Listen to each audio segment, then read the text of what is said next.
How you doing, everyone? Welcome back to the channel. In this video here, we're going to be talking through how to prepare yourselves for round 13 for the whole bye period in general. And we're actually going to do that by going through a bunch of our top teams. So I hope you find this really helpful, really insightful, and this can get you to a great spot going into the bye rounds. And one thing I can't check with these top teams is how many trades they've got left.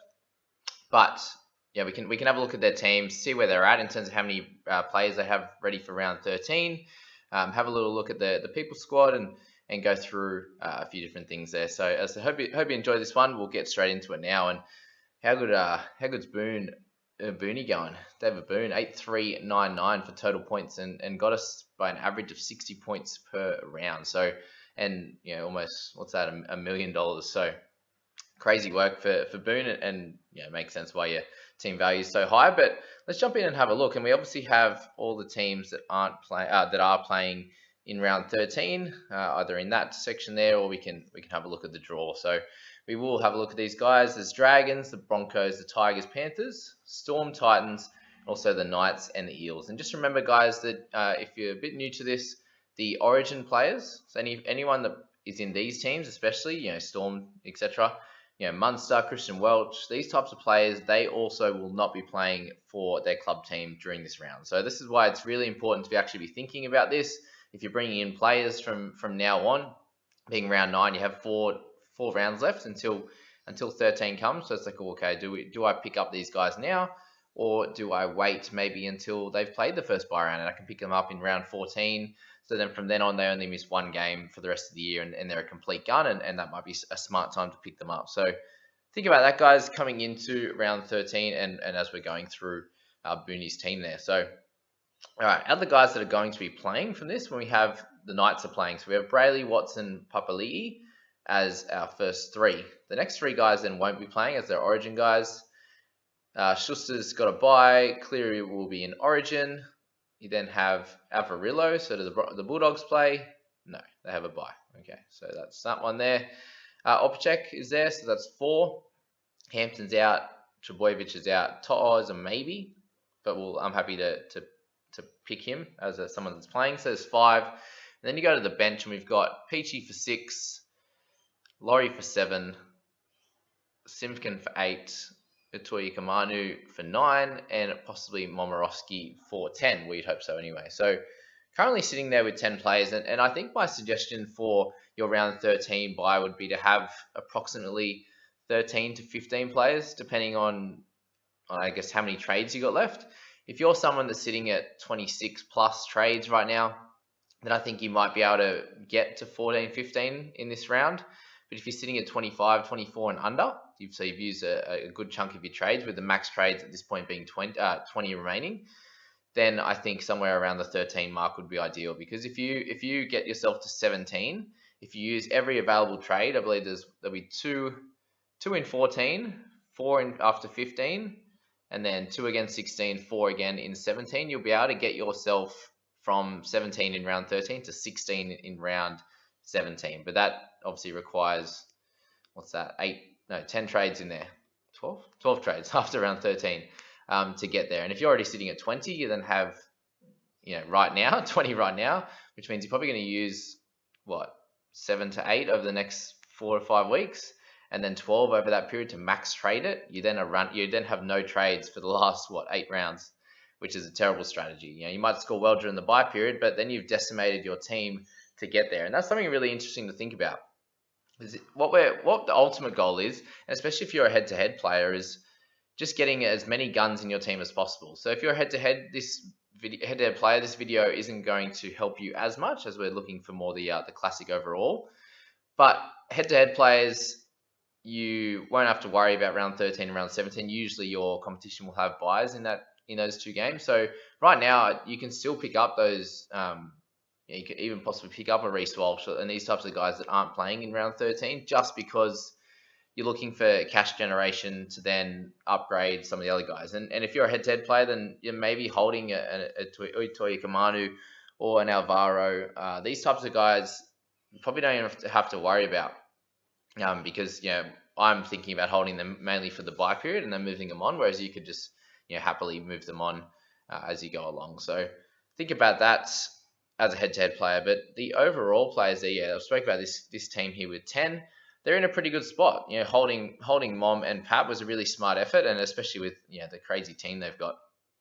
Yeah, this team is not too dissimilar to a lot of other guys, with Papa being probably one extra that a lot of people don't have maybe, and then a pretty solid wing fullback with obviously Pap to come back, and then some strong players in Peachy and Reynolds on the bench there, and not even playing Dan Laurie this week, which is probably hurt him a little bit. But so that's that team there. We'll go into our number 2 team, and they're 20, what's that, 80 odd points behind in Josh. So well done to Josh for his great rank.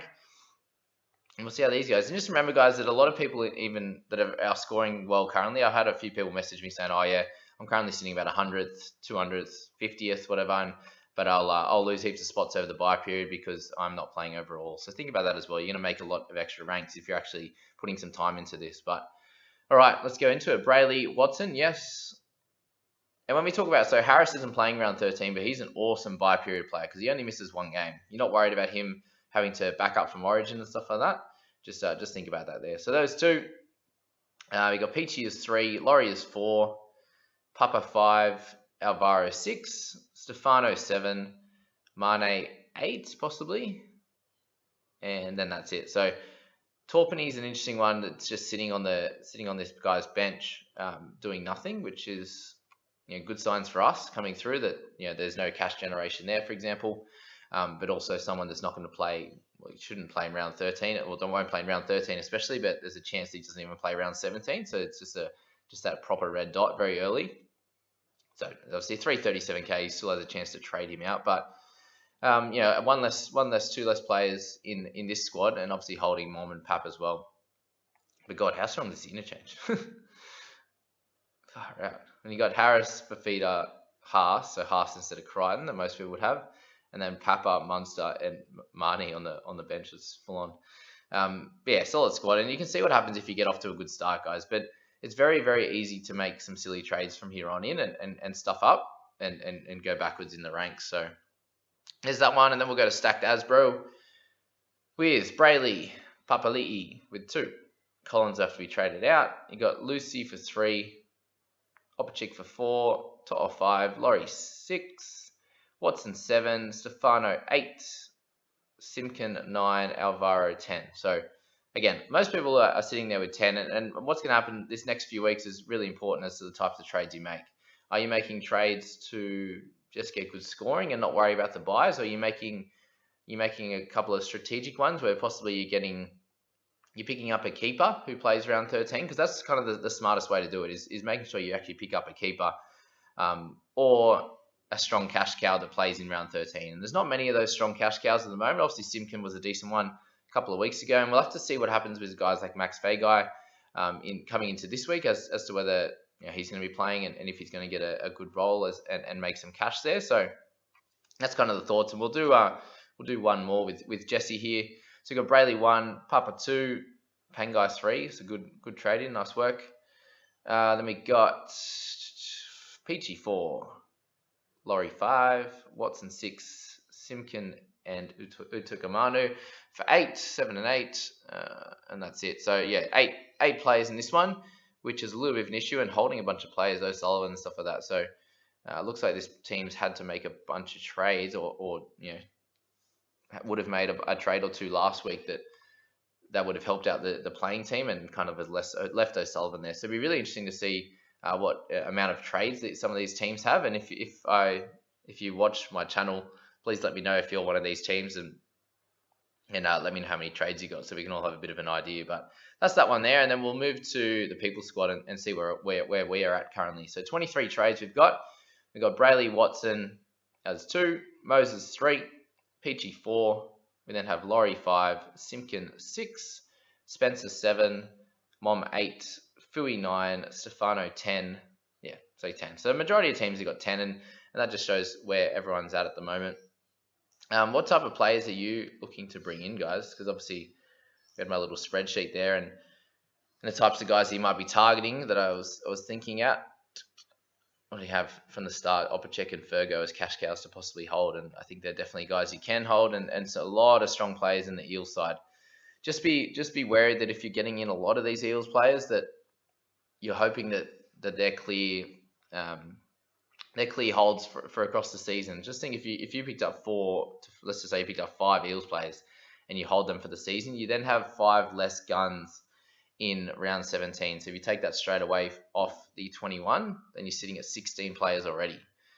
Think about that. So that's where splitting your time across round 13 and round 17 is going to be smartest. And obviously early on, we're all going to focus on 13 and those types of players, but please don't pick up a mid-range kind of player from these teams. If you're going to pick someone that's playing round 13, make sure they're a gun, or make sure that they're going to generate you cash and give you a decent score in round 13, but then you're moving them on closer to 17. So, but as always, it's going to be about holding trades steady. I think is obviously clearly the most important part. If we look at the people's squad now, what kind of trades are we looking to make? Where are we at? So we spoke about Fui as being a trade out. So we're currently sitting with 10. If we trade Fui out for a guy that's playing in round 13, then we stick solid at 10. And just remember what's going to happen over the next bunch of weeks. There will be some injuries to some of this buy planning you've thought about. So that's where, again, the trades is really important. If you don't have to trade, we still have 5 weeks to go. So around 9, 10, 11, 12 is 4. And then one more week of 4 trades. So you've got 8, 12 trades to make if you want to. If you're sitting at 20, that will leave you with 8, right? I'm at 25 right now on my team. The people's squad's 23. You probably only would like to use, my suggestion would probably be 4 to 5 over the next bunch of weeks. So if we use 4 from here on in, we're left with 19 in the middle of round 13, which would be pretty cool, right?